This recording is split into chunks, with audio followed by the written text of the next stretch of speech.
I want to show you guys a bike I just bought, which is something I don't do very often. Let's take a look. Makes sense, man.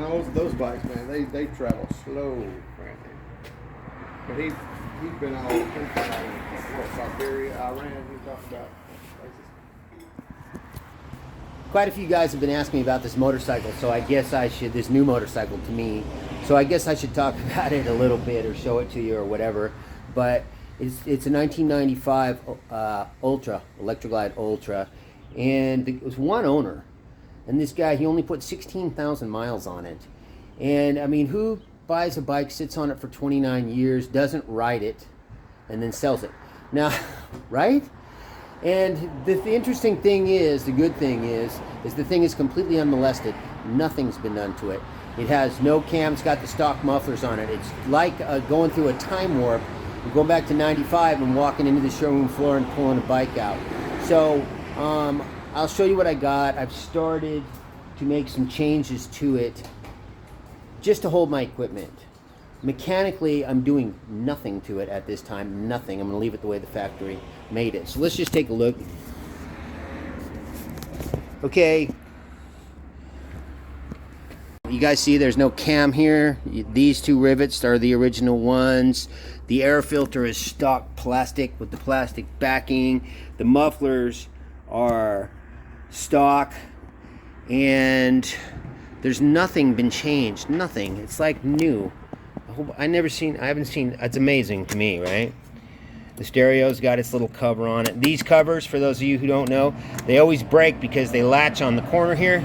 So when you open them, you need to push them to the right, open them up, and then they latch back in. I don't know if you can see it move, right? Moves just a little. That's why the covers are always broken on them. All right, now, take a look at the other side, huh?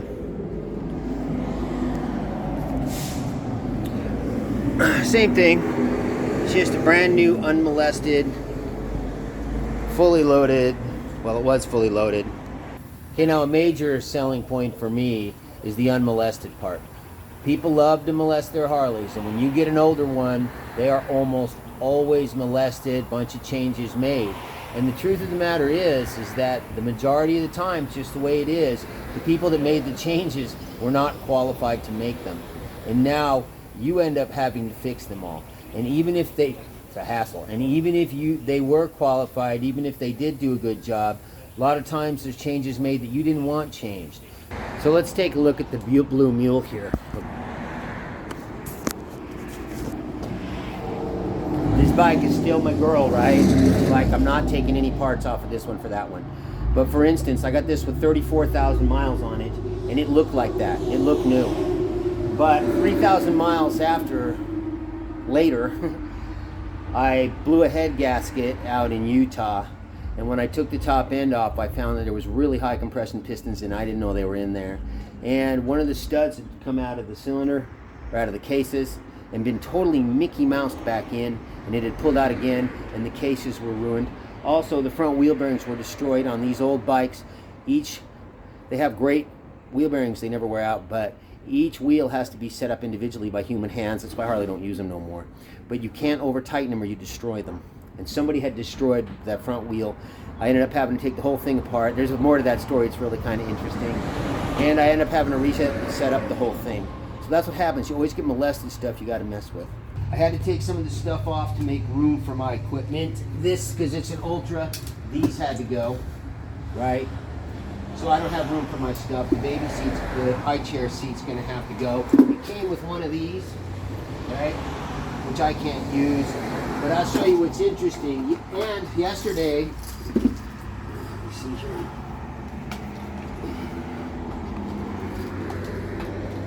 Yesterday I stripped out the CB/rear speaker wiring. Look at that shit. Can you believe that? I wanted to take it out clean. I don't want to Mickey Mouse nothing. So this got rid of a lot of wiring, and it was in the way of the equipment that I keep underneath there. This little dash panel had to go. You can imagine it with that on there. But so I want to answer a couple questions. What am I going to do to this bike? I'm not going to touch it mechanically, obviously, at this time. I have to take the baby seat off the back to make room for my equipment. That's a given. But the things I am going to do is I'm going to go into the front end. The suspension on these things is horrible. Some of you may remember I put gold valves in the blue one, and they didn't do much. They're not worth the money, man. And I was down in Mexico and I rode Bernardo's bike, and he's got progressive cartridges in the front. And I think I'm going to try a set of those. I guess they come with a lifetime warranty because I'm going to wear them out, I'm sure. But the suspension on these things is just horrible. And in the States, it's not as bad. I mean, unless you're in Louisiana, right? Where all the roads suck. For those of you who don't have one of these and don't know what it is, I'm going to explain what its function is and what it does, because you want one of these. It's a cheap item. You want to have it hanging on your bike.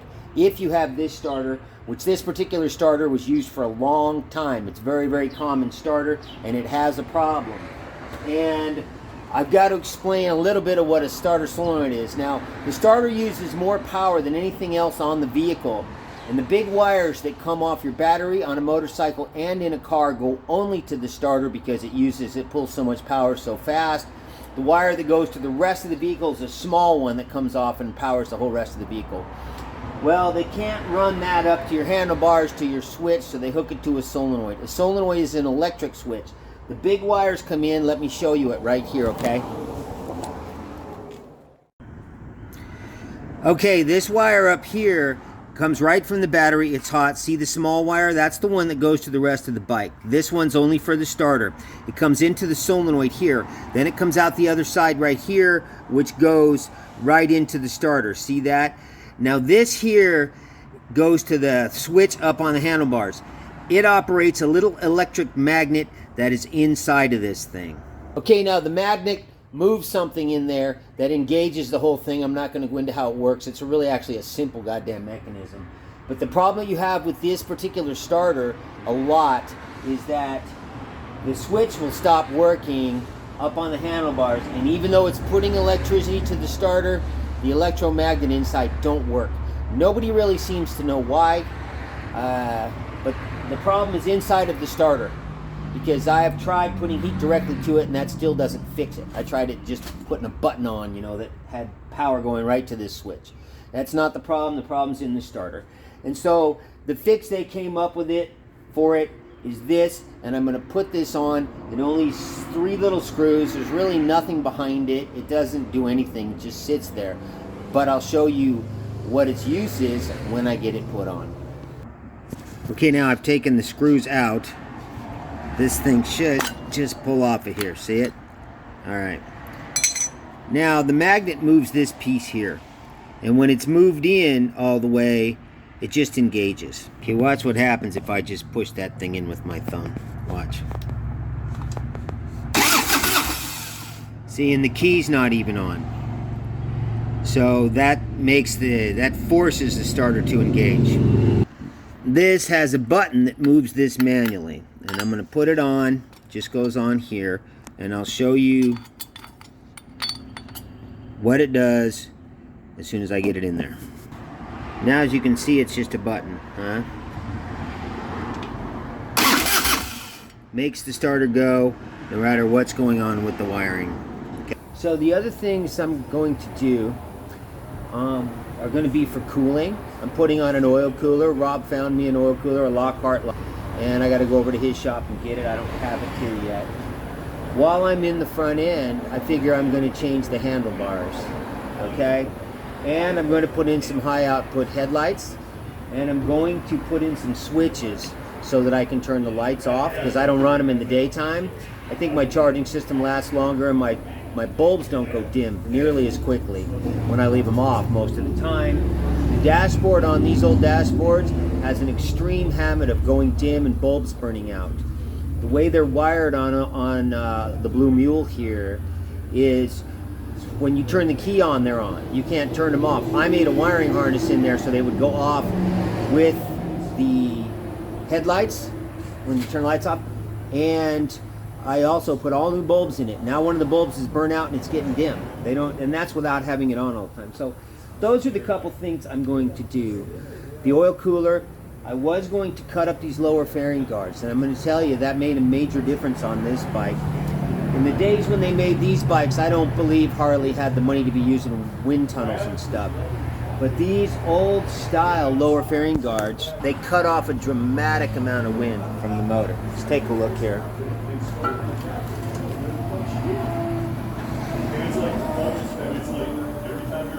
Right, and I have had a lot of heat problems with them.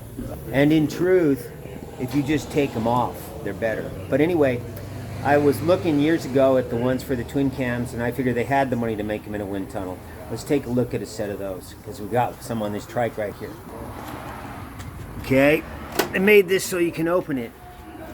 See the way the top of it doesn't have anything coming across? They made it so there's a lot more air will go past it, right? Because Evos don't have the heat issues that the twin cams have, but they still get fucking hot on a hot day. And so I had heat problems for sure. And so I cut the ones on the mule, and I'll show you those.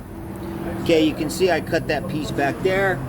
I just cut them to be more like the ones on the newer bikes. See, I cut this out of here, let more air across.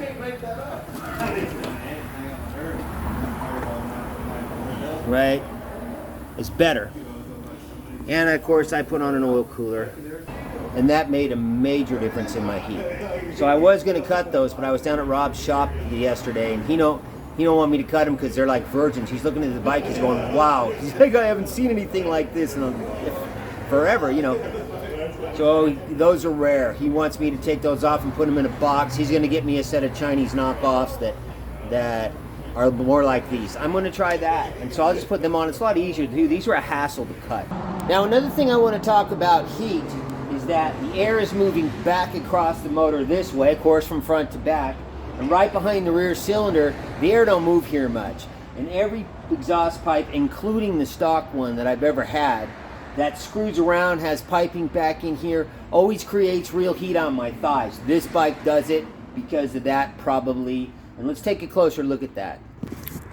Okay, you see the way it busts off both ways and puts all this piping in under here? Pipes that don't do that don't roast my thighs. And whenever I'm looking at an aftermarket pipe, that is always something I keep in mind. Let's take a look at the Blue Mule. This is a Super Trap pipe, of which I got because it's a performance pipe that also isn't very loud. That's why I wanted it. But take a look at the way the piping goes on it. See, it brings the heat directly out from back here and away from me and away from the motor at the same time, and takes it out and down like that. This one does not burn my thighs at all. You really don't feel any heat on your thighs at all. So that's something to keep in mind. Now let's see what I've collected so far. Just a few things. I have some headlights in there, but I'm not going to keep them. They're brand new, but I'm not using those. But I have, here's handlebars. They're 13 inchers. They're used. And they're pretty close to what's on the mule. The mule's got 13s. So we'll see how they work out. Rob, give me those. My other choice is those. I got an intake manifold. Eventually, probably, I will have to get rid of this fuel injection system. I hear they're trouble, and I don't know, but I'm going to collect the parts for when that comes. I'll pick them up where I pick them up. So this is a like new intake manifold for that. And it look, obviously it's not been used much. Also, one of the things that you get with these is on top of the risers that holds the handlebars on. Anybody who's seen them before, each riser has a strap over it. So the risers are not connected together, so they wobble like this.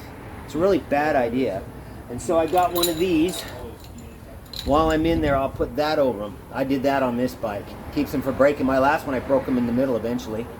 My handlebars broke right in the middle. So I'm gonna put that on. I just have the whole thing, but I'm gonna put this top piece on there. And the other thing is the windshield. This is about all I'm gonna do to this bike. Some heavier headlights. Those are worthless.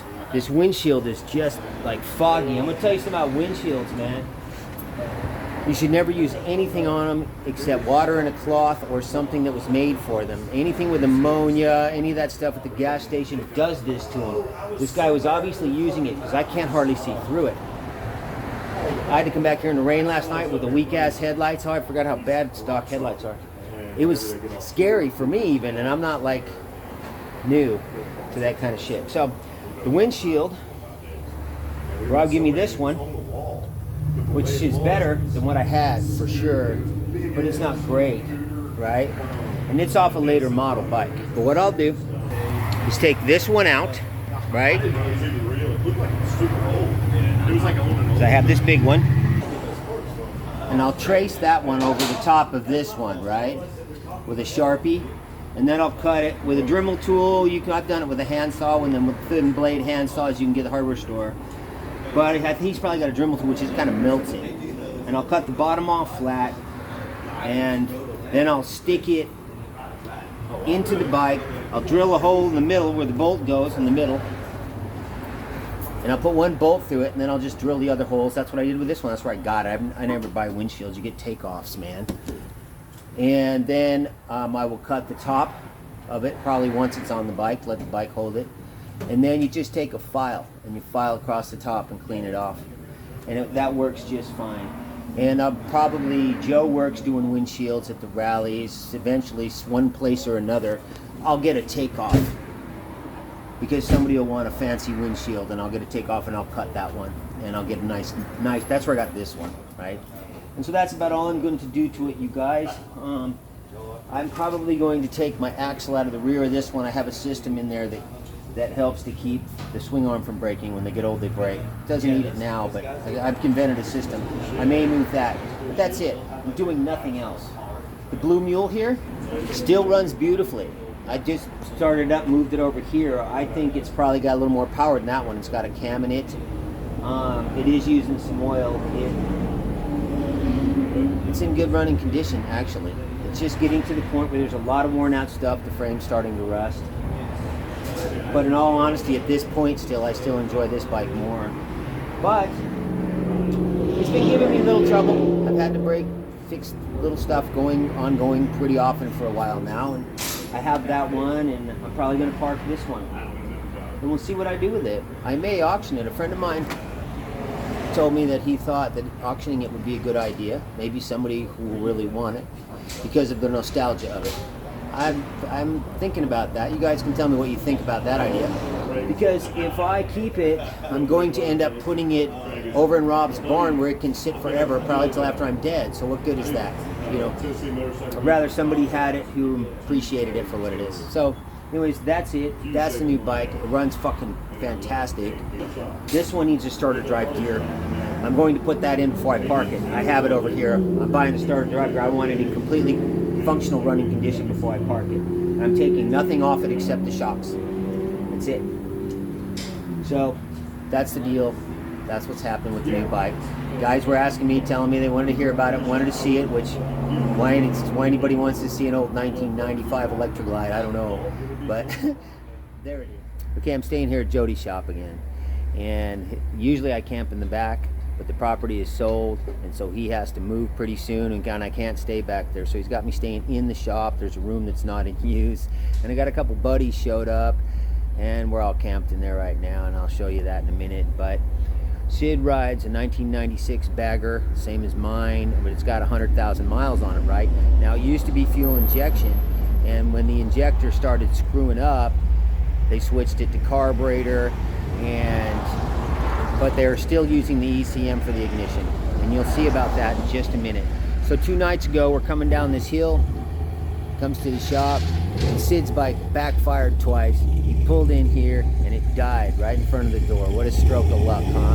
And so I happen to have an ignition for it, and you're going to see all about that in a minute. I'll show you where we're staying first.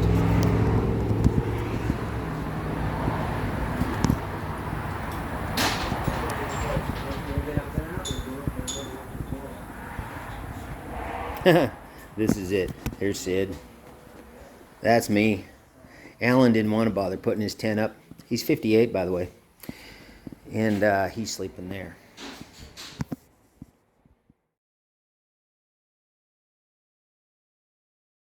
What was the culprit with this bike? This was a fuel-injected motorcycle that was converted to carburetor. Because the early fuel injections, that's what everybody did with them. Okay, there's the ECU. Okay, this thing has this big old computer right here. Yeah, okay? right.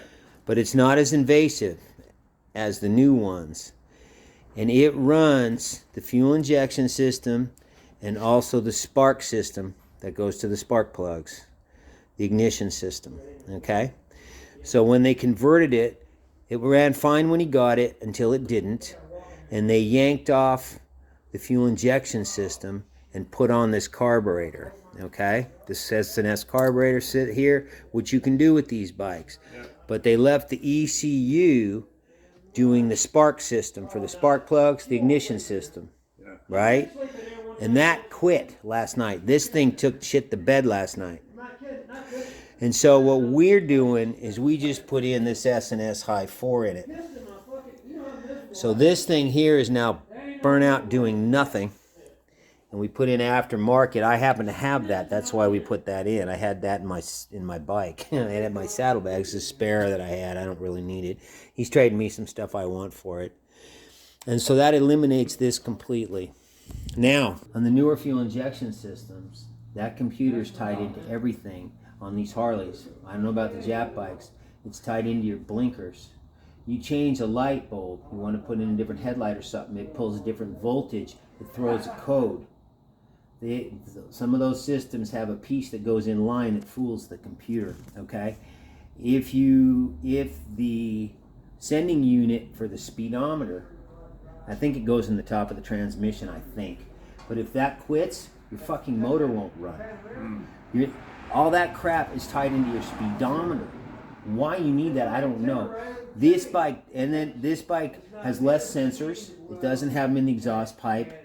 And the computer's not tied into any of that stuff. It only does the fuel injection and the ignition. That's all it does. It doesn't do anything else. So you can convert it and rip that out and go back to carburation. So he only did it halfway. So we're finishing the job now. Because the thing quit. Well, if you're going to do it to your bike, you're going to go all the way. If I do it, I will eventually do it. But I'm going to rip out. So look at this wiring. Look at this crap. Look at that fucking bullshit. What the fuck is that?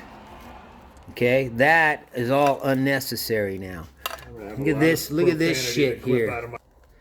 Okay, look at all this, okay? Look at all this garbage, man. All this extra wiring. Now let's take a look at the wiring on the Blue Mule, okay? You ready, brother? Look at this. That's it right there. See it? Wow. That's all there is, man. What a difference. This here's a throttle cable. The other one's the cable that goes to the antenna for the radio. That's all there is right there. Simplicity. This one, if the ignition goes like his went, Yeah. let's go around to this side. That's it right there. That's the stock system with the plug. Okay. I would have simply, when we pulled in here last night, pulled the spare one of these out of the saddlebags, plugged it in here and started the fucker up and pulled it in here. I wouldn't be ripping the bike apart. That's all it takes, man. That's all I would have had to do. So wow. Crazy. Fuel injection, the bike chokes itself. It has an enricher. The computer chokes it, so you don't have to learn to do it yourself. So you don't have to pull the choke. It adjusts itself for altitude much better than carburetors do. It's not as finicky. Carburetors tend to be finicky. They tend to burp or cough or here and there and stuff like that. That's what you get. That's your advantage for all that complication. There's an Evo Not mine. carburetor. One of the advantages that you have with carburetors is that if your charging system goes, which mine has many, many times, there's a gauge on the dash tells you that it went. You can shut off your lights, try to stay out of your starter, try to pop start the bike on a hill, turn off your stereo, and you can ride all day long. The motor uses very little power, and you can ride off the battery till you can figure out a place to fix it. I lost my charging system in Colorado one year, and I fixed it in Arizona With fuel injection, you can't do that. You don't have very far, and you're done. You're dead in the water. So that is a definite advantage of carburetors over fuel injectors. Guys call me sometimes and ask me, what kind of bike you think I should get, Scotty? Should I get an older one? And I tell them, I'm like, well, for normal use, you probably want to get something more modern because you're probably not going to be happy with the performance. The new ones are kind of like mine on steroids, really. But for functionality, in my world, it's all about functionality, right? And so the carburetor is a definite advantage over the complicated stuff. That's about it, you guys. This thing started off, people were just asking me if they wanted to see this new bike, and I'm like, it's a 1995 Electra Glide, why do you want to see it? But enough people asked, I thought, well, maybe I'd just throw something together, you guys could take a look at it. And then, as I kept getting into it, it became into more of a tutorial. There's a lot of little text stuff that I put in there, and I thought, well, I guess it's going to make a whole video. And so, there it is. This bike cost me $6,000, which, you know, ain't nothing compared to a new bike. But in my little world, you know, it's quite a bit of money. But you know, the mule runs good, but it's just getting to where it's having little things worn out. And what happens with them is, it's like I put brake pads in it recently, and there's a big bracket that holds the brake pads. Eventually they wear that bracket out. I'm not even sure if you can get one. So I just shimmed it up as best I could, but I can't say that it's starting to wear. And so it becomes like that. So you start having all these different parts wear out, and it's become kind of an ongoing thing. You start replacing the bike. I still like the way the mule rides better, but this cost me $6,000, and my computer took a dump a couple days ago, so I got to get another one. So that's, in my little world, that's quite a bit of a drain on my money, and so on my finances. And so I'm going to leave you guys links to my donate stuff, as like I usually do. I just don't like to point it out. And actually, that whole thing was somebody else's idea. I ain't going to get into that. But it's there in the Dropbox for anybody who wants to use it. And for those who don't, man, you know, I wouldn't have bought it if I didn't have some money to buy it with. And I just hope you enjoy my material. And I hope you got something out of it. And with that, I'll see you all on the next video.